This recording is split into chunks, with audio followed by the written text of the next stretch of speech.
Good evening, everyone. Thank you for joining this first webinar from the series that we organized together with PMI Hungary, PMI Bulgaria, PMI North Macedonia. And I'm happy to have this many people attending this event. The speaker that is with us tonight is Ms. Julianna Czifra, and she has more than 12 years of experience in project management. She's a coaching psychologist and workplace mediator. She has more than 8 years in team and leadership development. She is PMP and Prince 2 certified, and she's been nominated the Project Management of the Year in Hungary in 2013. She combines hands-on experience with deep psychological insight to help leaders thrive in real-world environments. So, thank you very much for joining with us. The floor is yours. Okay, thank you very much, first of all, for inviting me to this webinar. Can you hear me and see me properly? Yeah, because then I would like to move on and just to add a little bit more to my background so that you understand why I am here. I started in project management, and actually it's more than a decade. I worked in various multinational companies. I got certified, and also I was teaching project management for a couple of years at Corvinus University in Hungary. But parallel to my project management experience, I also got interested in coaching and consulting teams and leaders. And I got certified in coaching and mediation and systemic team coaching as well over the years. And a couple of years ago, 7 years ago, I decided to shift my career and become a psychologist. So I left behind the corporate world, and I got trained in psychology. So right now I just finished my postgraduate degree in coaching psychology, and I'm working primarily with organizations, teams and leaders and employees. Anyone can find me because I have a private practice. And a couple of years ago, I also started my PhD studies in psychology. I'm primarily interested in workplace power behavior. So how managers, leaders use their power, how they exercise it, and how it affects team members, employees. And inherently, there's conflict associated with power. So that's why I started to get interested in conflict management as well. And currently, I'm doing a PhD scholarship at Prague. So I'm sitting here at Charles University. So that's my background, and the key topics that we are going to discuss. Can you see the slides just to make sure that it's moving? Yeah, can you see the key topics slide? Yes, they are visible. Yeah, okay, thank you very much. Okay, so what we are going to talk about today, first of all, I would like to start with the foundations, understanding ourselves, what we mean by being self-aware, and how to manage ourselves, our emotional states and behavioral behavior. And then I will move on to discuss the social aspects of our manager work, meaning how to be more socially aware and how to build and maintain relationships within the workplace specifically, and then moving on to team leadership. I used a model developed by an American PMP, Mercino, who wrote a great book on emotional intelligence for project managers specifically. But of course, he based his model on Daniel Goleman's model of emotional intelligence. So let's move and start with self-awareness. Here, I'm going to talk a little bit about how to make accurate self-assessment when we know and understand our weaknesses and strengths. What's the difference with emotional self-awareness, and also how self-confidence relates to all these. The quote for this chapter is "Know yourself." So moving forward, Goleman defines self-awareness as consciously knowing our own character, feelings, motivations, and also desires. And it has three components. First of all, you need to know your true strengths and limitations. Also need to understand your emotions and how these emotions affect your behavior, especially in the workplace. I'm putting it into workplace context. And how to mean self-confidence, like being comfortable and secure in what you know and what you don't know, and what your self-worth is. So because we are project managers, or you are project managers, I thought I would play a little bit about explaining you self-awareness using the waterfall diagram. And so it starts by accurately assessing what you know and what you don't know, or what you are good at and what you are less good at. And accurately means that it's not only you who assess your personal strengths and weaknesses, but also what is important is to get feedback from trusted others to have a more correct view of who you are. And of course, you need to do more self-reflections. On the one hand, checking the accuracy of that feedback. So that's why there's a feedback loop here. But what is also important is understanding more deeply your behavior, your thinking patterns, your feelings and emotions. And what we recommend here to be more self-aware is to explore those feelings and name them, be with them, and practice how to be more aware of your emotional setup. And part of self-awareness is also taking a distance from ourselves, watching ourselves like a movie, distancing ourselves from our personality, like having a bird view, and having a whole picture inside. So that actually helps you to have a more why is it important to have a more distant view of ourselves? We may get entangled with our emotions and feelings, and it helps to have a more broader view of why we are behaving in a certain way, or why we are reacting to certain situations the way we do. And also what is important as part of self-awareness is monitoring our self-talk. We call it the inner dialogue. There's a lot of research going on in psychology about this, how this inner self-talk actually affects the way we are. And of course, we encourage people to have a more positive self-talk running within them. And you can practice it by celebrating and being more conscious of your wins and successes, and dwelling less on your failures. And of course, all this goes back to having a more accurate understanding of who you are. And what I often recommend, and I used to teach this course at universities, is having a SWOT analysis of your personal and professional strengths, like really going deeper into understanding your talents, or what are the things that you are proud of. Sometimes I see managers in my practice who find it very difficult to talk about their strengths, and they prefer to dwell on the weaknesses. But it's very important when we do this exercise to have a balanced view of ourselves. So of course we need to look at what are the things that we like less, or we are less competent, or for example, what are the false beliefs about ourselves, or what are the things that we are most fearful of, or what are the so-called stress triggers I'm going to talk about a little bit later. I think these are very important to understand, to have a more confident understanding of who we are. And of course, like in the traditional SWOT analysis for organizations, it's good to look at our professional opportunities in terms of our career.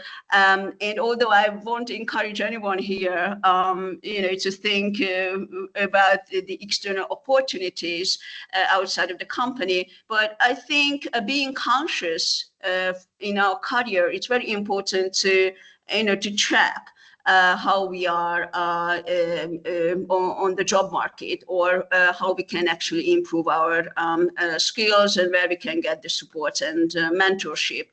And of course, we need to think of the potential threats that may undermine our future successes, and check the obstacles that we may find in our job, or what could be the those things that we need to be aware of for the future, to stay up to date.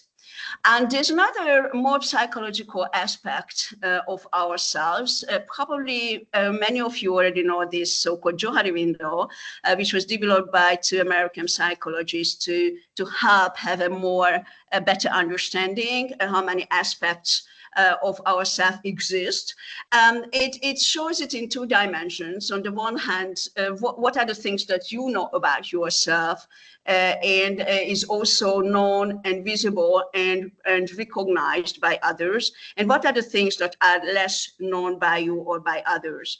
Let's see, the first dimension is we call it the so-called public or non-self. These are the aspects of the self that's understood and known by you, and others also see those things in you. For example, when you get a feedback and you already know what that feedback is about, then probably there's you have a proper self-view. Others see things about you similarly. However, what could be potentially risky in the workplace and in our private life as well, when we have the so-called blind spots, things that we are not aware of, however, others already know or see. And I noticed that when I had the corporate jobs earlier, that when I got feedbacks that I found very sensitive or hurt my ego, then often it turned out that these were my blind spots that I was not aware of. So it may be that sometimes the feedback, when it hurts, it touches on some blind aspect of ourselves. And of course, there are some aspects of our identity which are less known by others. We keep them hidden or private. And there's a fourth aspect, which we call the undiscovered or unknown self, which neither you nor others know about yourself. And the big question comes then how to develop this, the various dimensions of the self. So regarding the, to have a better understanding of your public image or your public self, it's good to observe your own behavior in social interactions, reflecting on how you may have turned up in certain situations, why you behaved or reacted in certain ways, and also compare your behavior with others, for example. Or notice what others tell about you and check if there's any difference with your own self-knowledge. Now, regarding the blind spots, the most important thing here is to have lots of honest and constructive feedbacks from others whom you trust. I would like to highlight it here. We know it very well from research as well, that giving feedback is not that simple, and receiving feedback either. So it's good when managers are prepared, or you are aware of, the potential pitfalls of giving feedbacks or receiving feedbacks. But in order to develop yourself, it's good to have constructive feedbacks from someone who knows you, and then you reflect on those feedbacks, and then of course more self-reflections, introspection helps you get better understanding of how you come across in social interactions. Regarding private and hidden self, what is interesting here is that you can use this more strategically, like when you, for example, you do storytelling in certain presentations or situations, or for example, presenting yourself on social media. If you have a more professional self presented there, then sometimes having to disclose something that's more private can actually help with your self-image. And then the undiscovered self is sometimes it falls within the scope of therapy or coaching, when you go into deeper layers of understanding who you are, or for example, even exploring your dreams, or paying more attention what stimulates you. And how all this comes together to and how it relates to self-confidence, Goleman defines it as being comfortable in knowing who you are and what your worths are. Here too, there are various types of self-confidence. The healthy one is when you have a positive self-image of yourself, and others also have a very positive view of your abilities and capabilities. Here, the more success you achieve and you can integrate that in your personality, then actually that increases your self-confidence. The issue comes when others may have a very positive and high view of your abilities. However, you either don't believe in yourself or you have a low self-esteem. In this case, this high trust in you may be associated with higher expectations towards you. And if you don't believe in yourself, then actually you may be afraid to let others down, and therefore you will experience more stress, anxiety, and remorse. So having an insecure self-confidence can actually trigger your stress response. And then there's that aspect of confidence when actually you have a negative view of yourself and others think low of you. And in this case, you may feel disappointed, of course, and hopeless, and become very cynical towards yourself and others as well. And then a fourth aspect of confidence, when you think you are very good at doing things, but others have a lower opinion of yourself, then you may come across as someone arrogant, because you may become aggressive to prove who you are. Now, moving towards self-management, here I'm going to talk about two major topics. On the one hand, how to manage stress, for example, in project environment, and how to manage self-control. And the quote for this chapter is managing yourself as you manage a project. So let's see. First of all, there are a couple of questions that we may ask to be more self-aware in the workplace. It's what kind of events, tasks, people, situations can cause you stress in your job, and how you normally react to stressful events, normally or automatically, so to say.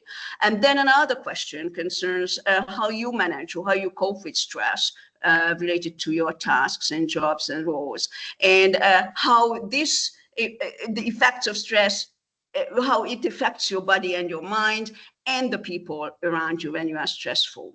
So if you don't mind, just a couple of factors related to stress in projects. I found a very good research paper a couple of years ago from Australia, which looked at project-related stress factors. And I tend to agree with them, and it helps understand how to manage stress in projects. So I think one of the key potential factor for stress in project is that it usually happens in a limited time to build, for example, a cohesive team and trust. What we know from psychology is that trust takes time to build, and therefore a key difference between a line manager and a project manager is that a project manager needs to do many things in a much shorter period of time, like, for example, developing good relationship with stakeholders. This is why I will talk later on about the importance of relationship management, which doesn't happen only within the scope of a project, but it needs to happen before a project and after the project. So maintaining, creating good relationship with stakeholders is something that you constantly need to do if you want to be a successful project manager in an organization. And of course, obtaining organizational support. It really depends on the governance structure of the company, but usually it can be pretty stressful. And then another stress factor is the diverse backgrounds that our team members and stakeholders may have regarding their personal personal goals and agendas, their cultural, professional background, or geographical background, or linguistically, probably there's a big in diversity here, or the way they communicate. And so usually project teams are very heterogeneous, and that can pose a big challenge for project managers to make a homogeneous team out of this diversity. And then projects have very unique nature, each project. And of course, it can be very challenging to take on very diverse projects in our project portfolio. However, understanding each project's complexity and then especially the expectations of stakeholders can be pretty tough. This is my experience when I worked for multinational companies. I think the biggest stress for me came always from the variety of stakeholder expectations about the project. And then there's a lot of ambiguity in changing projects, like the scope can change. At Vodafone, where I worked for 6 years as a PM, honestly, there wasn't any project whatsoever where the scope didn't change, let's say, a couple of weeks after we planned the project. So I think that's inherent in any project, that scope changes and you don't have enough information to make good decisions, and there may be lack of clarity about roles and responsibilities, no matter how well you set up the project. And I think another big challenge that I encountered as a PM was the constant change in the composition of the project team or the stakeholders. For example, I think what really caused some difficulties is when we lost supportive stakeholders or great experts on the team because they left the company or they had to move on to another project. And then inherently in projects, you have conflicts. So that's why when we talk about emotional and social skills of a project manager, it's extremely important to have proper conflict handling skills and competencies, because conflicts can come from anywhere within the team or from outside. I hear someone talking. I don't know. Can you also hear someone talking, or the television? Okay, so let's move on to discuss a little bit what happens when we feel too much stress. So probably some of you already know this so-called stress performance model, which dates back to more than 100 years. At that time, they didn't call it stress, they called it pressure. So what we know from stress psychology is that there's an optimal level of stress for performance. Too little pressure or too much pressure can adversely affect task performance. So when there's only little pressure on us, let it be the project or in our workload, then we are not really motivated to perform well, or we may feel too laid back, too relaxed. However, as the pressure increases, and it can be increased by, for example, a close deadline or more workload or any of the difficulties that I just presented in the previous slide, then actually after a certain point, it can increase our performance. But then there's a stretch here. So after it reaches a plateau, an optimum, but the pressure remains, then actually that can negatively affect our performance, our well-being, our stress reactions. So we may feel more exhausted and more emotional in our way to cope with the workload or the pressure that comes from our work environment. And then it can lead up to breakdown and burnout.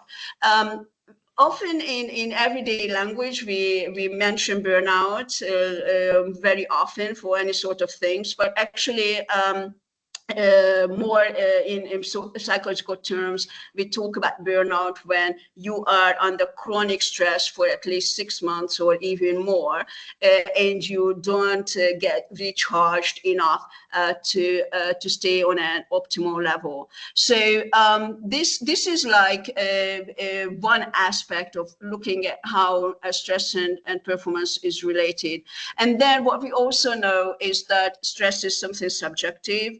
And it happens when you feel that you can't cope with the amount of pressure that you get.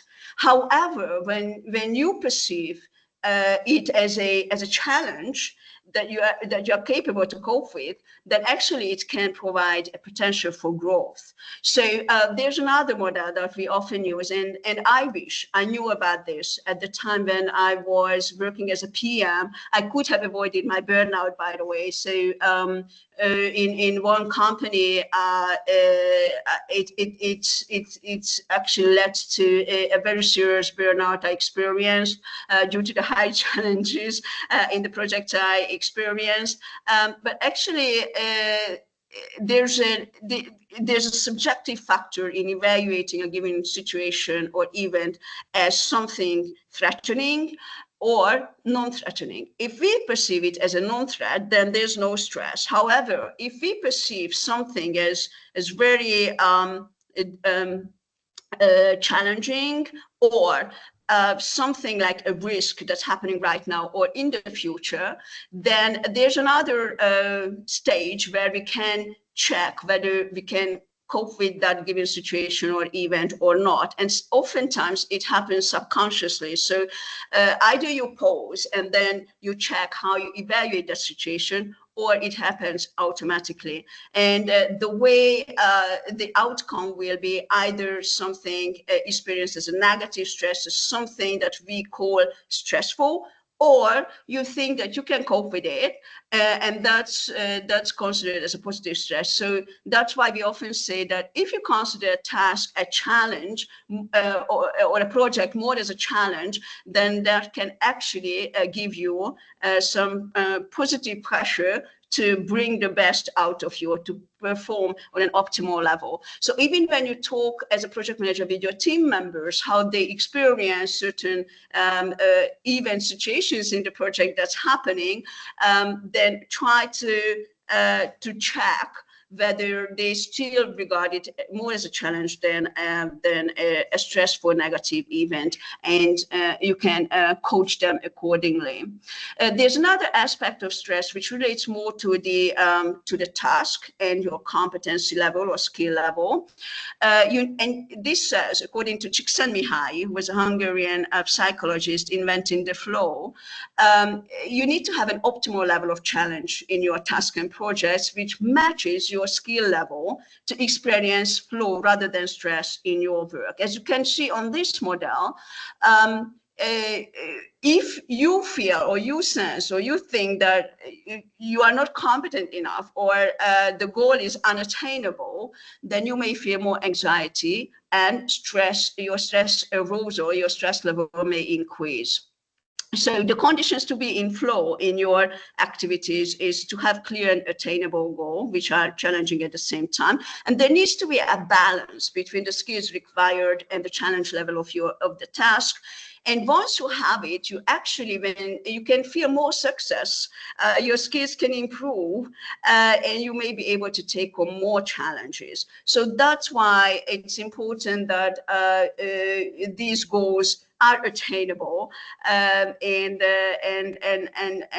you also feel comfortable regarding your skills and competencies. And of course, what is also needed to feel flow in your work is to have high concentration and focus and immediate feedback, whether you are doing it well or not. This is one reason why we recommend giving feedback throughout the project to your team members, when they are doing something good and you appreciate or recognize their efforts, or if they are not fulfilling your expectations, then give them a constructive feedback how they could do things better. So actually having this feedback mechanism integrated in your managerial work that helps people, very interestingly, to experience more flow, because they will feel more intrinsically motivating to improve their skills and to feel success in what they are doing, and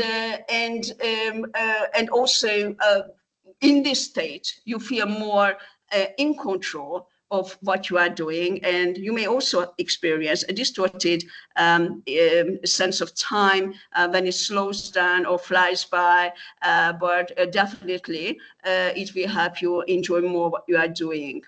Now, regarding stress behavior, it's also part of being self-aware to understand what is the window of tolerance for you when you experience stress. So under normal pressure or normal workload, the mind and body can stay calm, cool, and composed. You are not destabilized, right? Now, this window of tolerance is different for everyone. I think it's very important to understand for ourselves and also for our team members that this can be different. So those people who are used to highly challenging environments or highly stressful environments, the window of tolerance may be bigger than those who are not used to it.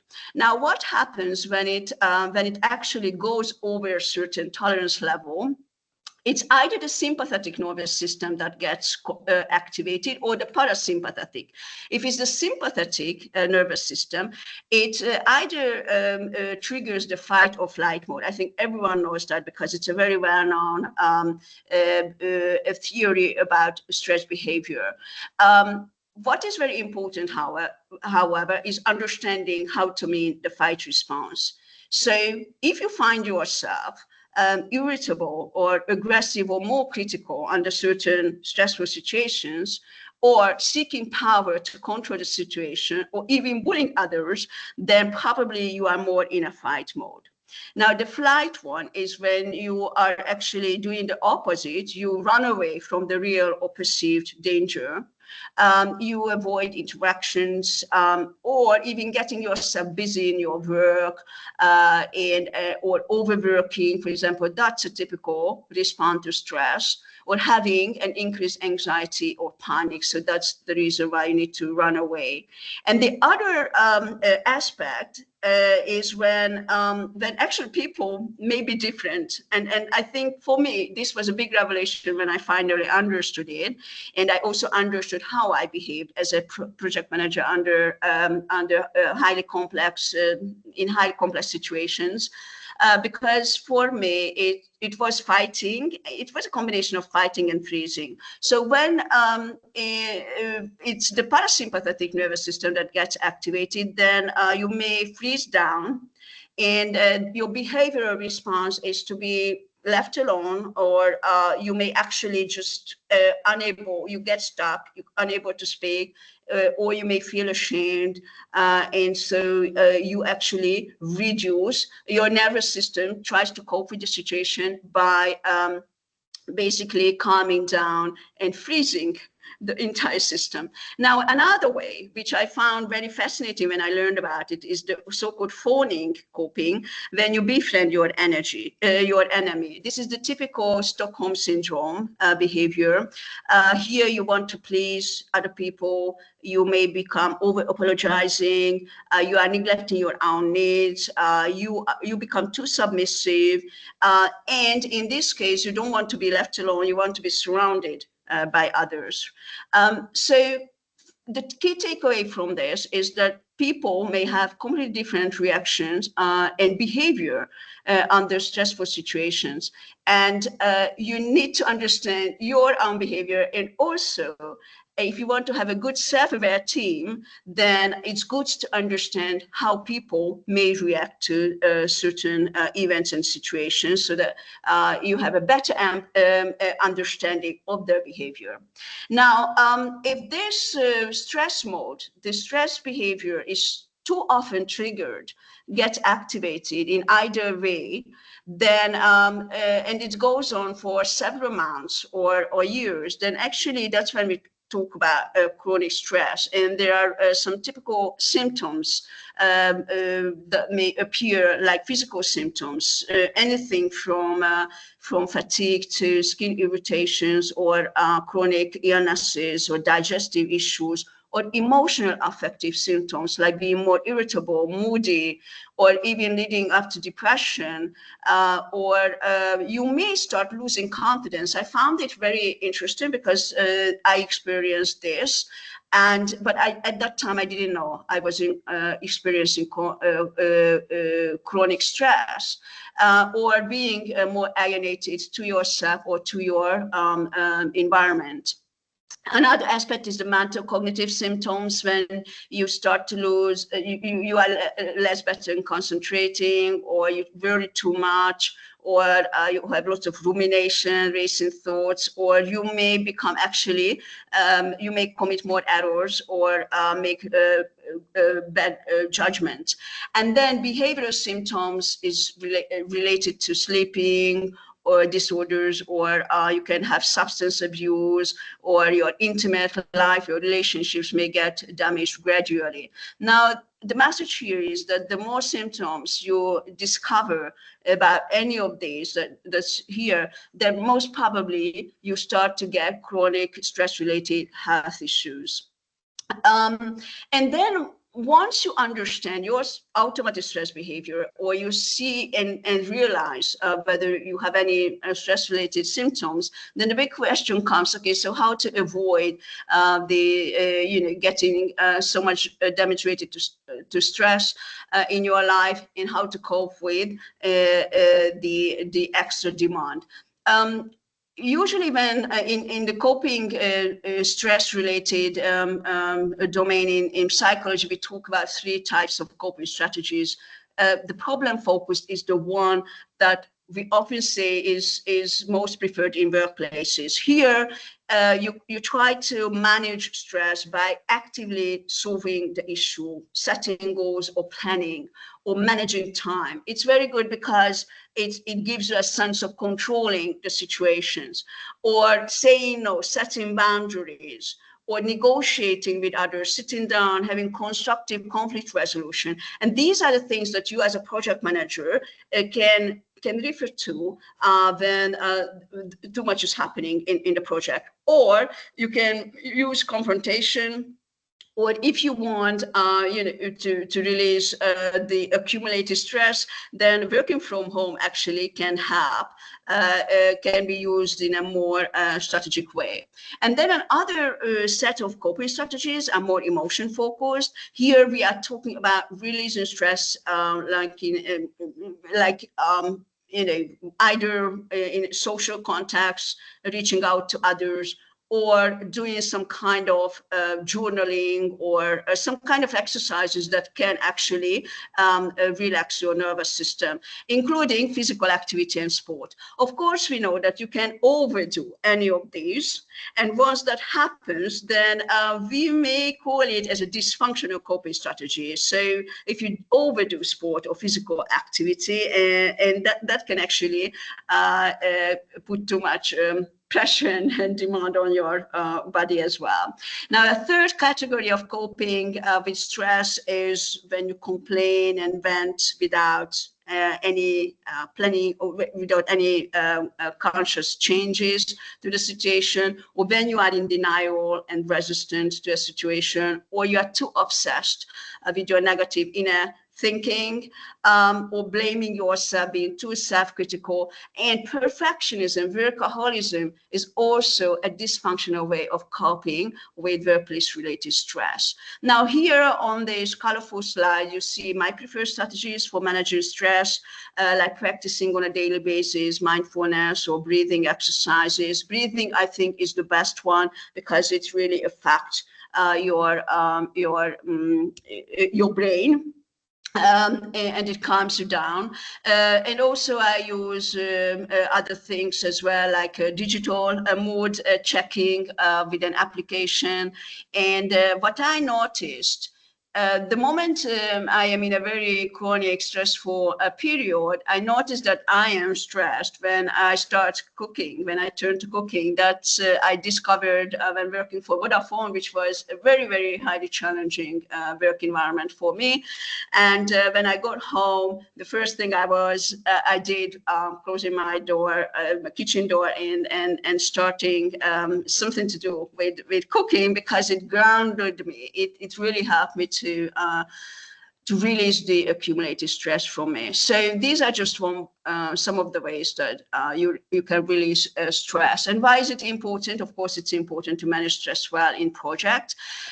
This Australian professor found in his research that to manage all those project challenges that I discussed earlier, there are 4 competencies that have the highest index.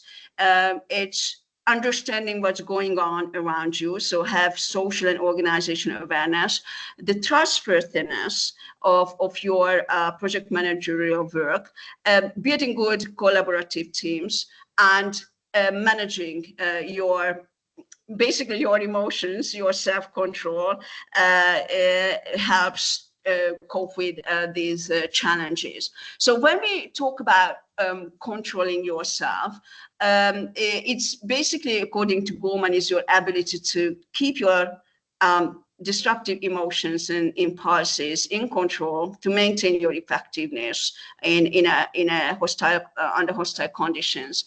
And I put here as a title that you need to control yourself and not others. You need it to be able to manage others properly. So what you can control is your internal state, your thoughts, feelings, and emotions, and also your behavior and actions. But you cannot control others' thoughts or behavior. I think it's a misconception. It's a misinterpretation of the managerial job that you can control others. No, you control yourself. You control your behavior and your internal state so that you can effectively manage your teams. And what is also important is controlling what's going on within you, this so-called self-talk, because what you think will affect how you feel, i.e., it will affect whether you feel stressed or not, and also what you do and what you say. So, for example, how a negative self-talk can go endlessly around is like, for example, you can have like a negative affirmation that, for example, you can't do something, like you can't do presentations in front of people, or anything related to your performance. Now, the funny thing with this, that it reinforces a subconscious self-image of yourself, the picture that you inherently have, which will then, of course, determine your performance, how you behave and how you perform. And this will stimulate your negative self-talk in case you fail, because it will be like self-affirmative in the long run. So what is important here is that you pay attention to what you think of yourself and how you speak to yourself in your own mind, and then ask those questions, whether you would do the same to someone who laughs. So here, and also asking questions whether you are overreacting in certain situations, you are making up assumptions about others, labeling others, whether you see things in black and white rather than in a colorful way, and how this thinking can hinder you or move forward. So that's one way to control your behavior. And then now moving towards the second layer of what I presented you, the social aspect of our behavior and social skills. Here, I'm looking at the awareness, situational awareness and organizational awareness topic, and how to mean empathy in the workplace. And the quote for this chapter is, knowing others is wisdom. In rather than science, I guess, or maybe it's a combination of wisdom and science. So according to Goleman, social awareness is your ability to comprehend other people's feelings and perspectives, and also understanding the social climate and group dynamics. According to certain leadership theories, one of the big success factors for managers, leaders, is to understand group dynamics, those who can't may end up in some difficulties during their career, and I'm going to talk about that. So just a couple of things how to understand social awareness. In English, they call it reading the room or reading between the lines. When you understand the non-visible or non-spoken dimensions of social situations, you try to also understand, figure out what people intents are or what they want, how they see things, and you also try to take their perspectives. Also, part of social awareness is when you figure out whether you should say something or you should keep them, your thoughts to yourself. And also understanding the size of an issue. Very often managers may fear, for example, in a project, I think it's very critical to really have a proper understanding of the size of an issue so that you can make timely decisions and actions. So once you start to develop these skills, then it will actually help you increase your empathy and come across as someone empathetic. You may be less likely to misunderstand others or their intentions, and you may avoid embarrassing situations. So let's see more closely how to meet organizational awareness. According to Goleman, basically it's to understand power relationships within the company. It's the so-called organizational politics. It's also about understanding organizational culture, or identifying, for example, who are the real decision makers and who can influence those decision makers. And also part of organizational awareness is to understand and predict how certain events and changes may affect individuals and groups. So if you are organizational aware, you understand the key values and in the organization and also the key power relationships. You know what are the things that are rewarded and recognized in terms of behavior in the workplace, and you understand, you sense the political dynamics, meaning that if, for example, a new leader is appointed, how that will shape and rearrange the dynamics of the organizations, and also understanding the informal chart to get things done. Now, if you miss these things and politically more naive, then you may actually accidentally offend certain norms or individuals. You may be very surprised when events happen, so you don't sense in the future what's gonna take place. And for example, if you don't like organizational politics, maybe some of you who are listening to me right now may wonder, oh, why do I need it? I don't like politics. And I often see that in managers whom I coach, that they kind of close themselves off politics. They even state that, no, I'm not going to do any politics. Well, the sad news, I think, especially if you work for a big organization, that you cannot avoid doing it, especially when you are managing high strategy programs. You need to know, not involved in politics, but you need to know how politics happen in the company. Yes. And so basically organizational awareness is about seeing the invisible web of connections and sensing. So it's very important to have a good intuition, sense what's going on, and get the so-called whole picture. So having a systemic understanding of what's going on in the company. And also part of this awareness is when you understand what is it that triggers people. So that's why we started with self-awareness and how certain situations trigger your stress response. Once you understand yourself, then you may have a better chance to understand others' emotional triggers. Also part of this high social awareness is that you can communicate appropriately with others and play different social roles. You can be a team member and you can be a manager as well. It's not difficult for you to interact with various personalities. And what is also very important is to be very good at listening to others. Now, a couple of the tips how to be more socially aware. look at the social signals, like observing more how people interact, doing more active listening, having eye contact when you talk, or tracking the nonverbal communication, because usually things happen in the nonverbal dimension, observing body language. And I put here at the end the importance of touch.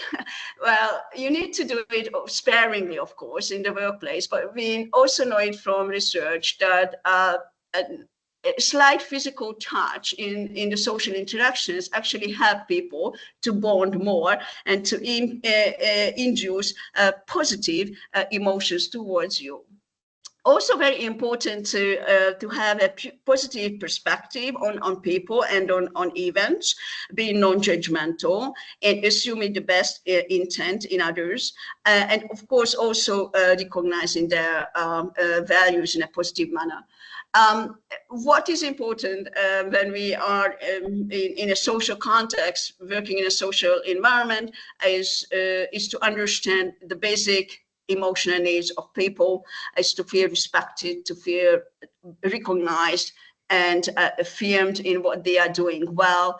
And I cannot emphasize highly enough how important it is to give positive, good feedback to your team members so that they get more engaged and more committed to you and to the project.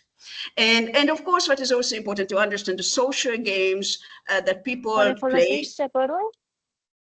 Oh, I hear someone talking. Okay, can you, yeah, okay, thank you. So understanding hidden agendas, for example, it's also very important to listen to your gut feelings and intuitions. And what I already mentioned, reading between the lines and also finding the right timing when you want to give a feedback or you want to voice your opinions.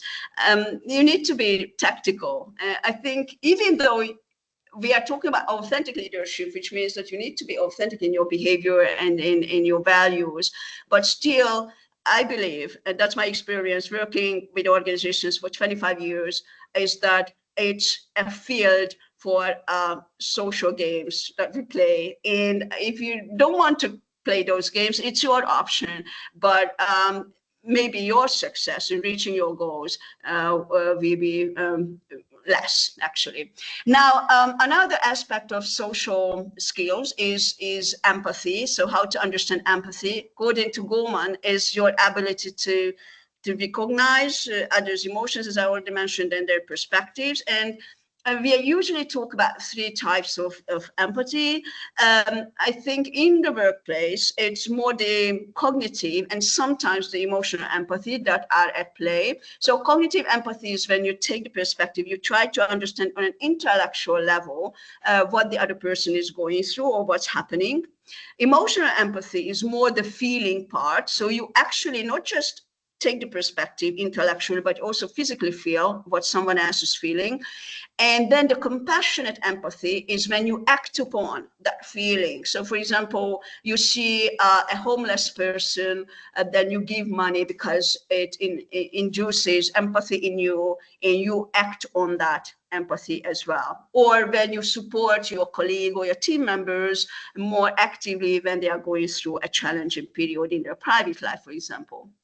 Now, narrowing it down to more the cognitive and the feeling parts, the big question is how people when will people think that you have empathy? Is, for example, using more phrases that expresses whether you understand well the other person's perspective. Like, let me see if I understand you correctly. First you said this, and then you said that. So what you seem to be saying is this and that, okay? Tell me if I'm right. So you try to check whether you understood it properly. Don't assume. That's a big thing to remember. Don't assume, but rather than confirm whether you understand something. And then the other person will have a chance to correct you whether you understand it properly or not.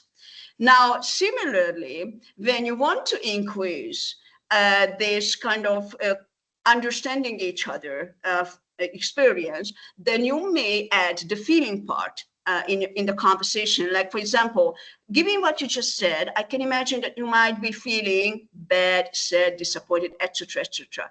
Am I right? Or I can see that you are upset. I am sorry to hear that you were disappointed with, etc., etc. Now, the interesting thing is that probably the other person may haven't expressed themselves as being disappointed, but if you listen actively properly to what they are saying, you may sense the underlying feeling and emotion. And if you express it, and we know it from research, when you express how other feelings might be, other people might be feeling, that actually reduces the intensity of that feeling. And also it helps you to bond to that person because they will feel understood just by reflecting back what you heard or how you understood what they said. So these are ways to feel closer to your team members. Now, a fourth aspect is, as I mentioned earlier, is to build and maintain relationship. And here in this category, we also talk about influencing others. And the quote for this chapter is how to manage relationship as an art. Now, high relationship management skills mean that you, first of all, you need to decide who you want to be known in your organization. And it's not for what you do, but who you are as a person. In order to develop good relationships, you first need to understand what is it that you value and what is it you stand up for. And then you need to establish rapport with others by respecting and appreciating them. And you need to be visible and approachable and as someone easy to work with. If you are not this type, then you may want to work on this. I highly encourage managers to work on this aspect of themselves because it actually creates more psychological safety in the team when they feel that you are approachable. You try to listen to others without interrupting them, practicing empathy as much as possible, clearly communicating with others, and within relationship management skills, Gorman actually mentions handling conflicts effectively and also motivating your team members and coaching them through their challenges. Now, when we talk about the project environment, and here I'm talking about the traditional way of managing projects, not the agile one, I do believe that the project manager is in the center of these networking layers. So you need, as a PM, develop good relationship with team members, but also need to make sure that team members connect to one another. And not just within the team, but you need to be consciously managing relationships outside of the team boundary, in the outer layer with the functional managers, top management, project sponsored, other project managers, or the PMO support. And you need to be also focusing on the external layers with customers, subcontractors, media, other organizations, and you need to build a relationship with these partners and stakeholders as well. So this is how, for me, a project manager role is meant. It's not just managing your team, but managing the external environment, and especially building and maintaining good relationship with all stakeholders. And when we are talking about the focus, where the focus should be for project managers, it's very important to understand the various directions where that focus needs to be put. So for any manager, but for project managers as well, you need to have, first of all, an upward direction of influence and managing relationships upwards with senior management sponsored and the steering committee. It's also very important to influence sidewards. So you need to be in relationship with your peers. And of course, your attention, your direction of influences needs to be downwards towards the team and then towards the external stakeholders. Now, it's crucial to pay ongoing attention to all of these directions, right? And be active in managing this relationship. And when you do these self-reflections, think about where you find the challenges. I often meet managers who are very good at one direction or two.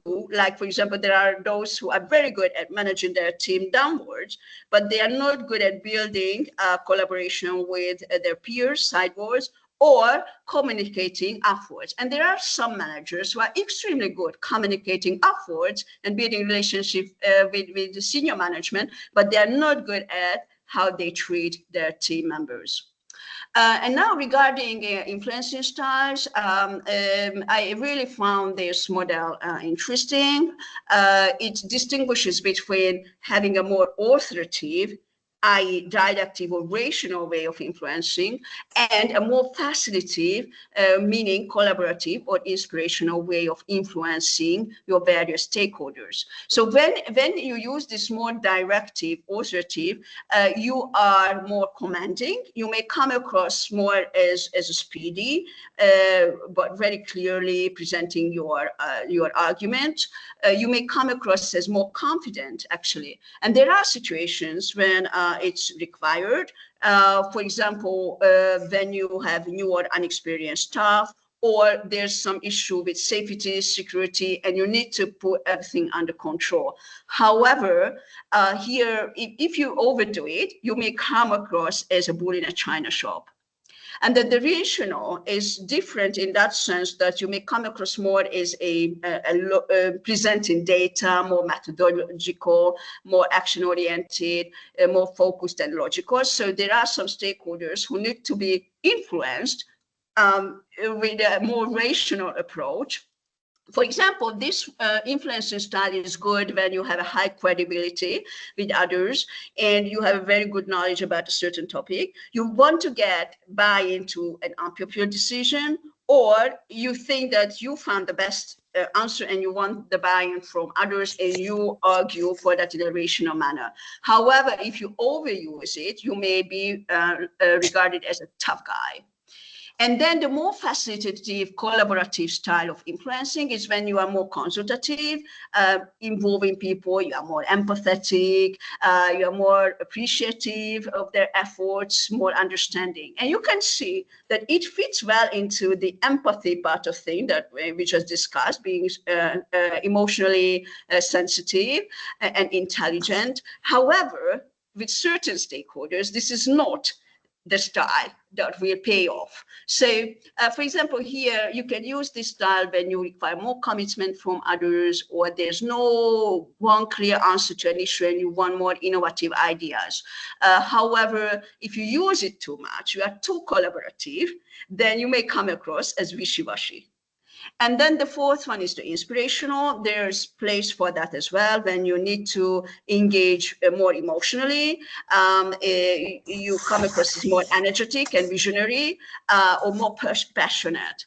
And it's needed in situations where there's, for example, a big change process. You want to influence people more in a passionate manner, or you wish to gain people's attention. However, if it's used too much and it's your only influence style, then you may come across as someone idealistic. So you can already see that there are, according to the phase of the project you are in, or the stakeholders you need to work in, you may use different influencing styles. And then closely related to all this comes the final topic of my presentation about team leadership. Here, I know that probably most of you have participated in all sorts of trainings and workshops regarding leadership and team collaboration. So I'm hopeful that I can add something to your knowledge regarding here. And I believe in this quote that I put here for this chapter, namely that a team is a reflection of its leadership. I do believe that you as a PM, you have a responsibility to build, design, and build and manage the team in a way that it reflects good leadership. as well. Now, Gorman says that some leaders can resonate with their teams more than others. And so he distinguished leaders based on how well they can, experience what the team wants. When you are more a resonant leader, then you trust others and you can build trust with others and between each other as well. You have a high EQ, and that's why we discussed these things over the past 1 hour, that you know how to express empathy, you handle your emotions well, and you handle others' emotions well. You manage conflicts constructively. If you are a resonant leader, you provide psychological safety. I know it has become a buzzword, but there's a lot of research behind it that it's really needed to be created in a team, let it be a project team or any other team, so that people feel safe to speak up or to tell their mistakes or to connect to others. And if you are resonant, you inspire and challenge others, and people are willing to take an extra mile for you. You know, when you hear things like, oh, Julia, okay, I'm very busy, but I will do it. I will do it. I know it's important for your project. So, yeah.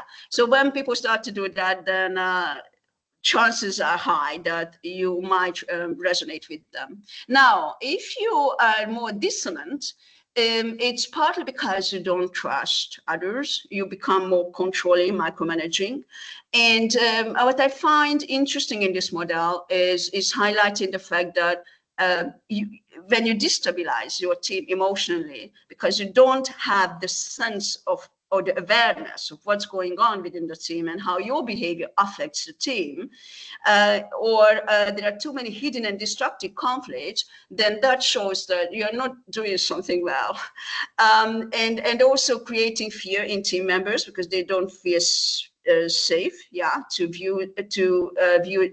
voice their opinions, or you are blaming others, or worse, humiliating people openly, and actually working under such a leader. And I used to work under such a leader, so that's why I started to explore why we behave in such ways.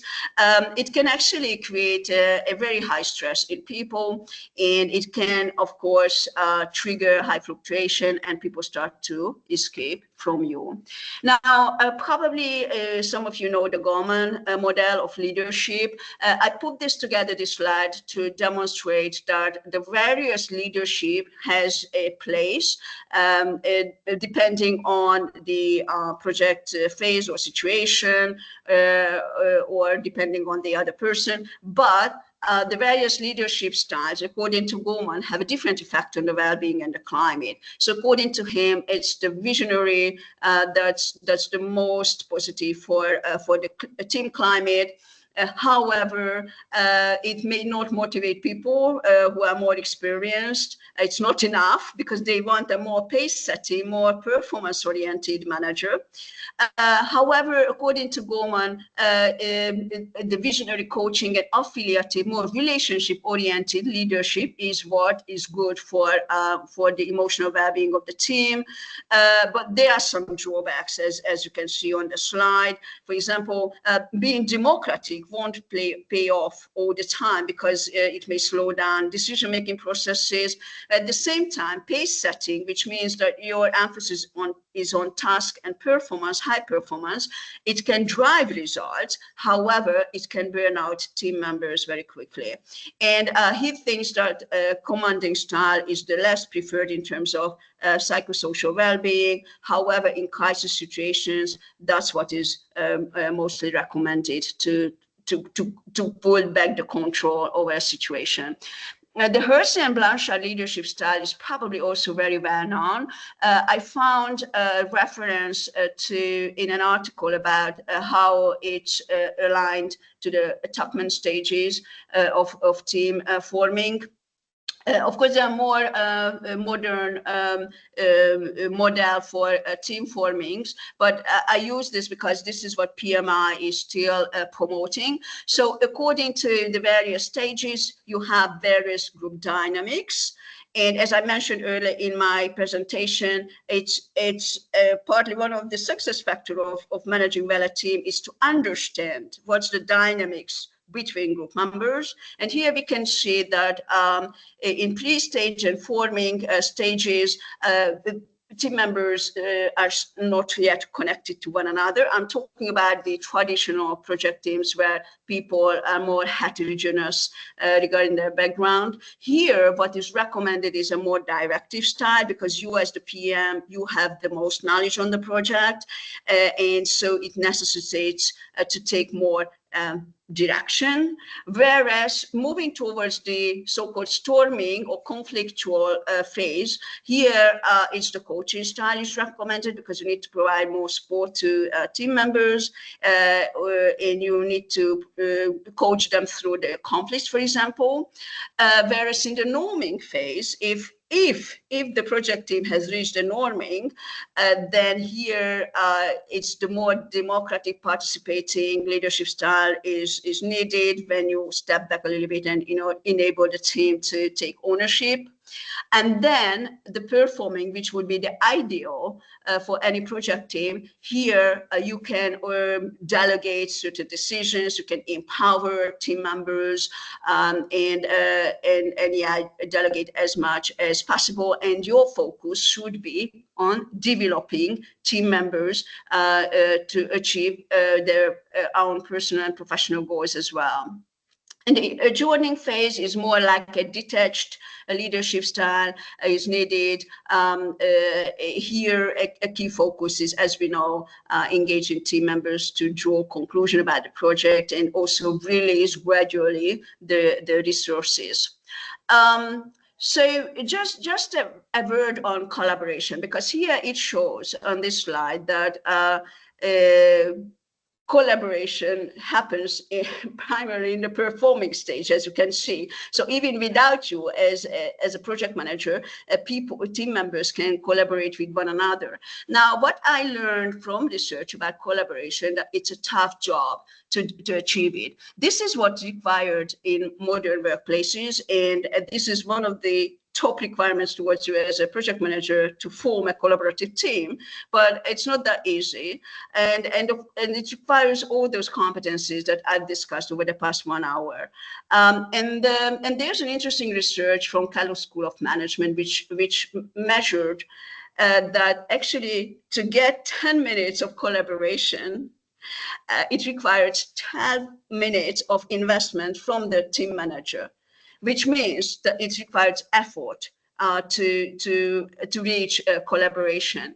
And actually, according to this approach, collaboration can be achieved in mature teams, and in the forming and storming stages, the focus is not there yet, right? Because people are still involved in figuring out what needs to be done.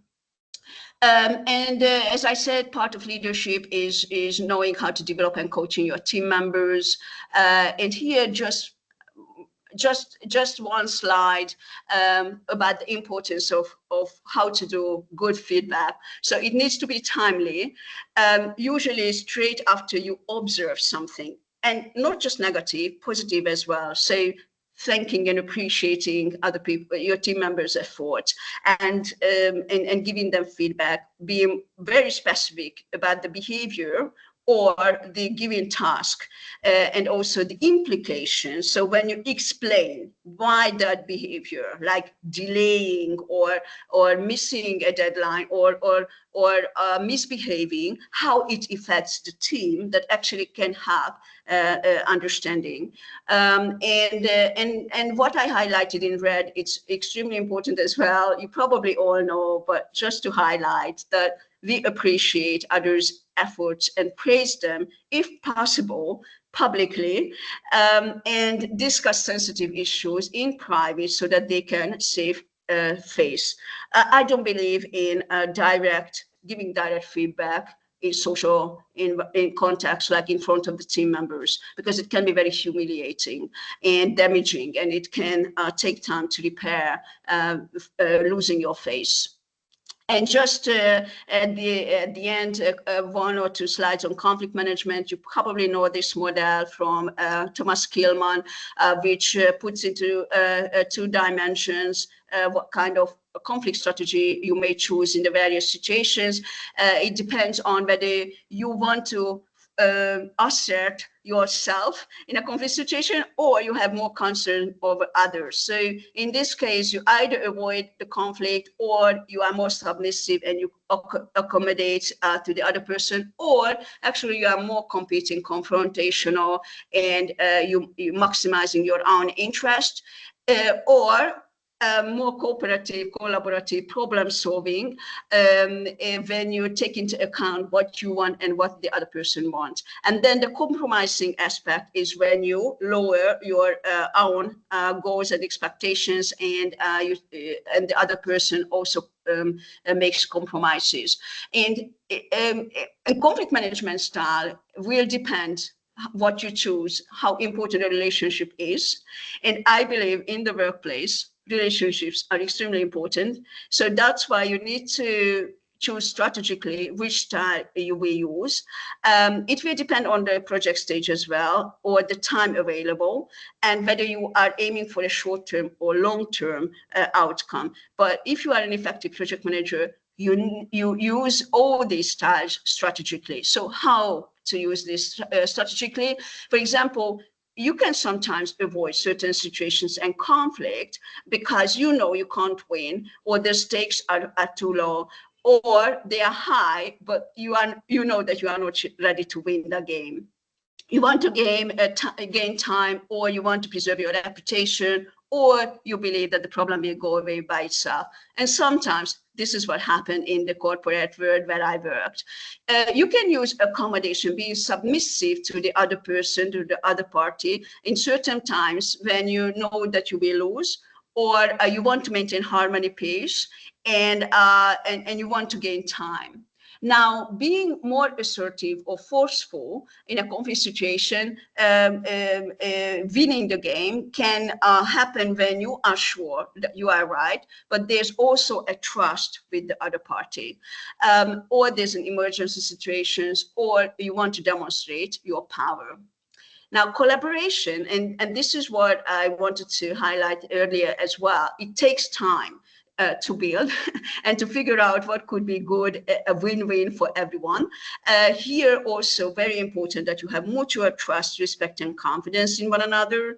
And what is also important here is that the focus is on preserving future relationships. So relationship is in the focus. And sometimes you can compromise things for a temporary solution, or when you are both strong, and also very important, if you want to maintain your relationship with your opponent, then you lower your expectations or outcome. I will share these slides with you later, and I actually inserted a couple of other tests as well, so you can test yourself back home if you are interested. And just a final note on self and the team, and then I finish. More recently, we can hear about team awareness as well. And a self-aware team is where team members understand each other's strengths and weaknesses. They can really connect with one another, communicating clearly, and there's synchrony and synergy between them. And there's a culture of shared leadership. And so you as a team leader, you are actually responsible for creating this kind of self-awareness in the team, but it starts with you. And over the past 1.5 hours, this is what I tried to explore here. It starts with you, and then it gradually can feed into your team as well. You may actually do these exercises with the team as part of a team building, for example. And why is it important? Actually, there's research in Harvard Business Review. You can track that there's a higher probability of success in terms of decision quality, coordination, and conflict management when there's a higher self-awareness in the team and in the leader. So the key takeaways from today is have an accurate assessment of your strengths and weaknesses, improve your understanding of your emotions, have a healthy self-confidence, understand your stress behavior, and develop a proper stress coping, control yourself so that you successfully manage others, understand organizational politics and group dynamics, and improve and practice as much as you can empathy skills, invest in networking and building relationships, and try to adjust your influencing skills to your stakeholders, and finally be a resonant leader, and do invest in building a collaboration, though it takes effort, and coaching your team members and manage conflict strategically.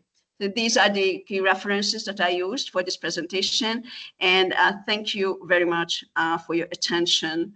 If you managed to listen the entire lecture. So I'm going back to you because I couldn't see you actually. If you have any. Thank you, Julianna, for your presentation. This is fun. I invite anyone of the participants to address you any questions if they have, or you can write them in the chat. Oh, thank you, Deja.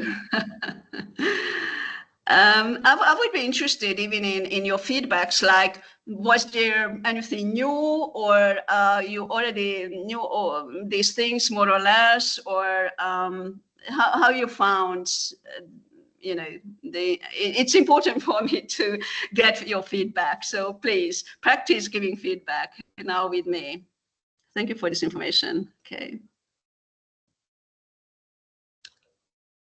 Anyone? Or any questions that popped up while you were listening?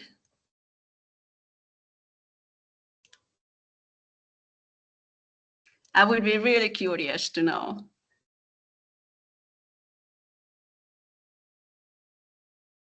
The information was not new, but the structure had given you perspective. That's really good. Okay.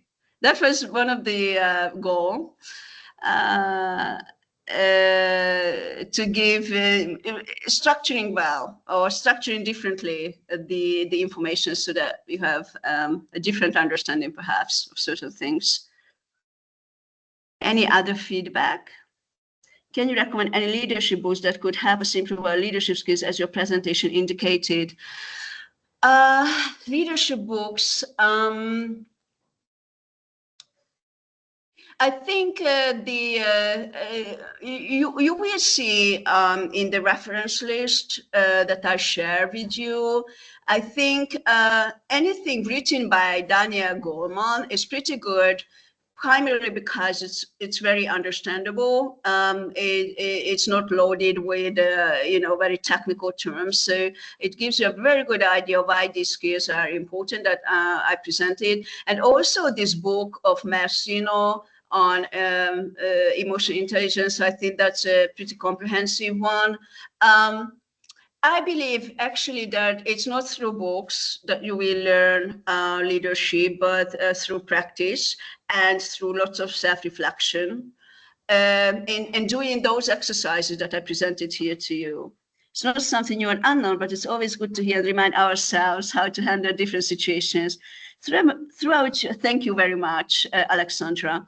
Joel, throughout your PM career, what has been the biggest challenge and how did you tackle it? My PM career, I think the biggest challenge, honestly, was when I couldn't resonate, not with the team. I usually had, I think, with good resonance with my team, but there were one or two senior leaders who were like very important stakeholders in our project with whom I couldn't resonate well. And that was so tough. Actually, one of such leaders' behavior led me to have a complete burnout, because I think I couldn't manage I would say his mistreatment towards me. He didn't really support my way of doing things. And there's one reason for this. I will be honest with you. Probably I was not socially aware enough to give him a critical feedback about one of his suggestions in a project steering committee, and he didn't take it well. So I think that was a big lesson learned for me, that with senior leaders where the ego is very high, so they think that they know best, you need to be tactical, you need to be careful, you need to really look out, yeah, what you say, how you say those things. And at that time, I didn't know what social awareness was and how to do it. And I think I gave a feedback to him that he didn't take well. And from that moment on, he made sure that I have some challenges, some really hard challenges. And then, yeah, I just couldn't rebuild that relationship with him. I think that I will never forget. I liked a lot the approach of good team managing in project starts with you and your self-awareness, a great message that I will have as takeaway. Thank you, Christina, that's cool. And Jasmina, thank you, Juliana. It was great presentation and content that we can go refer to in the future as well. With your overall experience, if you go back to the more stressful environments and challenging projects, what would be the single thing you would do differently? Okay, so I think this is what I just started to explain. Being more aware of organizational politics and understanding more the behavior of senior leaders, and trying to figure out how best to build relationship with them. I think that's so key, that's so critical for you as project managers, to have a very productive relationship with your senior management. And if you are not good at it, then have a coach or someone who can help you develop the skills, how to communicate, how to behave in the presence of powerful people. And probably this is why I started to get interested in the topic of power. As I mentioned you at the beginning, this is my PhD research topic, the power behavior of leaders and us employees or team members, how we cope with people who demonstrate their power. So I think that's very important when you manage strategic projects. Thanks. Thank you. Great presentation, Adrian. Thank you. Thank you very much for the insightful presentation. Would it be possible for you to share the slides with us? Yeah, I prepared these slides so that, PMI can distribute it to you, to those who were present. So please, only to those, because, I think you will have a better understanding of the slides now that you do listen to me. So I will share it with your PMI chapters and in PDF, right? Okay, good. Thank you, Juliana. Okay. Is there any other comments or feedback? I love your questions, actually. I think now looking back, I learned so much being as a project manager, honestly. I mean, this is one of the reasons that I started to study psychology, because I got interested in workplace behavior of people. And I wanted to understand why certain leaders cannot use their power properly. That was the second reason. Third, why is it that I cannot cope with stress functionally, not dysfunctionally? So I didn't have a good stress coping, but believe me, until the age of 37, honestly, I didn't know how stress happens. I didn't know what it is, how stress affects me, how it changes my behavior, what is it that triggers me. I didn't know how to cope with it in a good, constructive manner. So, all this started there. So that's why I'm so happy that PMI set this series of webinars, because I think it's very important, even if you know bits and bobs from these topics, but to have a coherent understanding how these things affect you and affect your performance, basically. So I think it's a fascinating job. If I had to start my career, I would start it in project management. Even though I shifted it, we might have been luckier since we stressed earlier.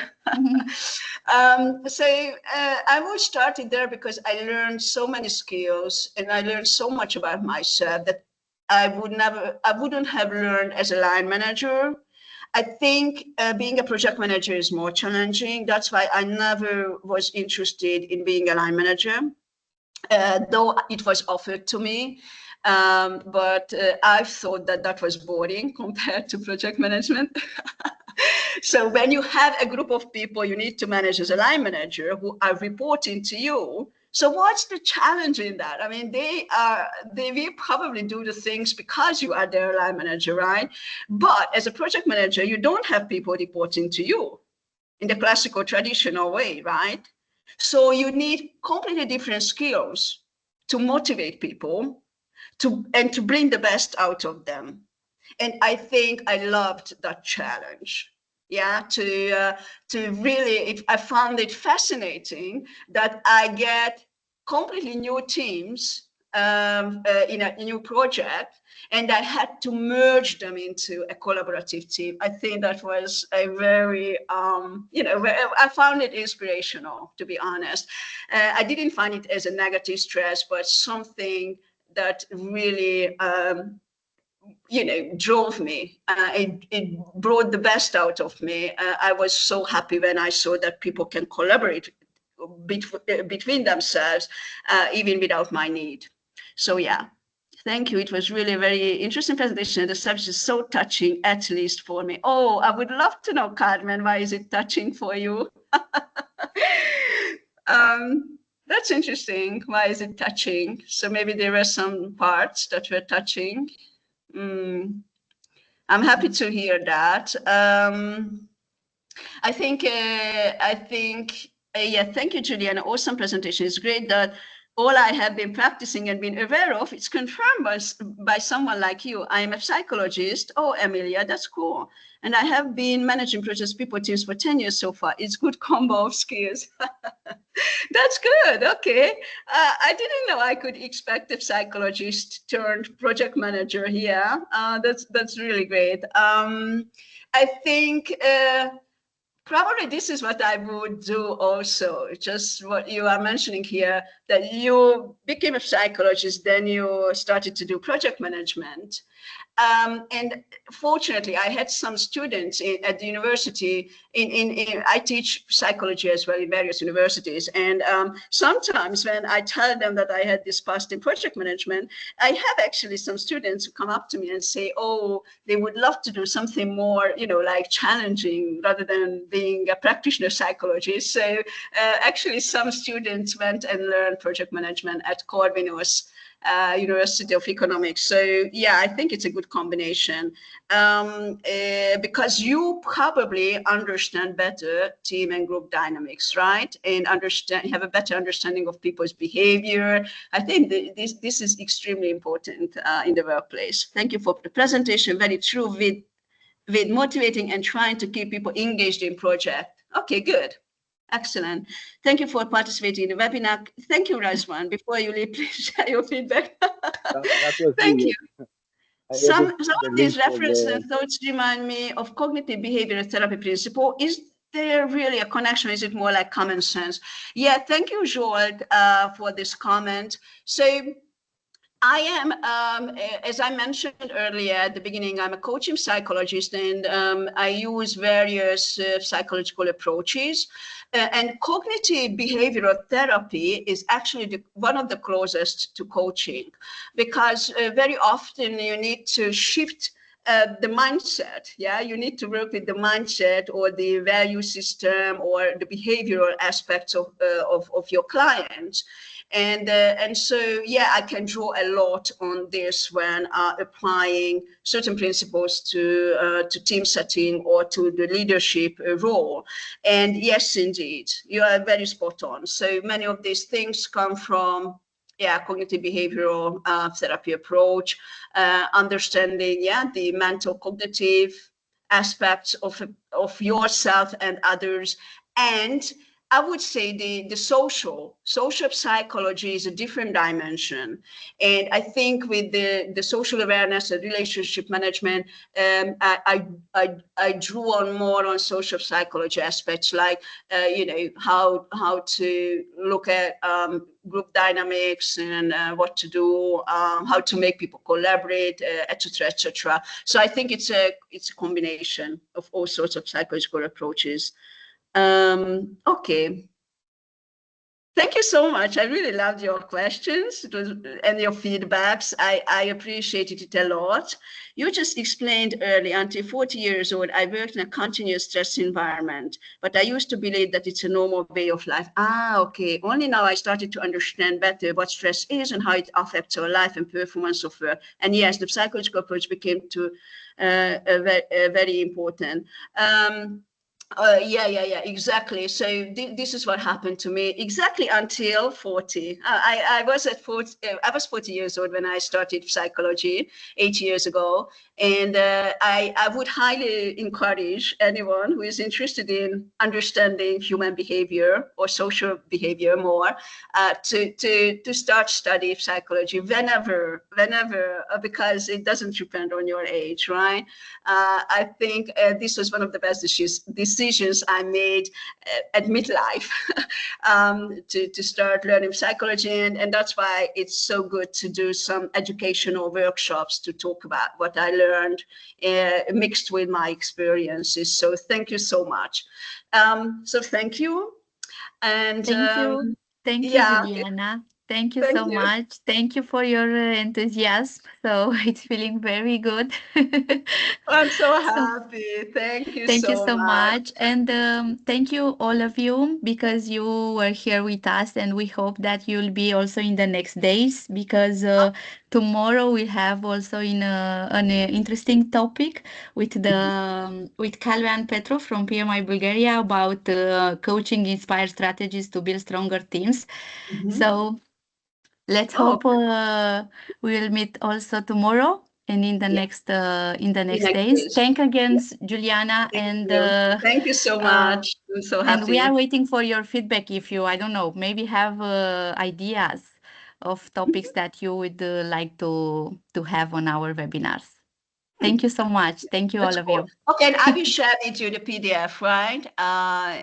With you, yes. And then you can distribute it Juliana. to your members. Yes, and we will send it just to those that were here with us today. Yes, okay. Thank you so much. Okay, have a great evening, Thank everyone. you, everyone. Bye. Have a good night. Bye. Bye. Bye. Bye. Bye. Bye.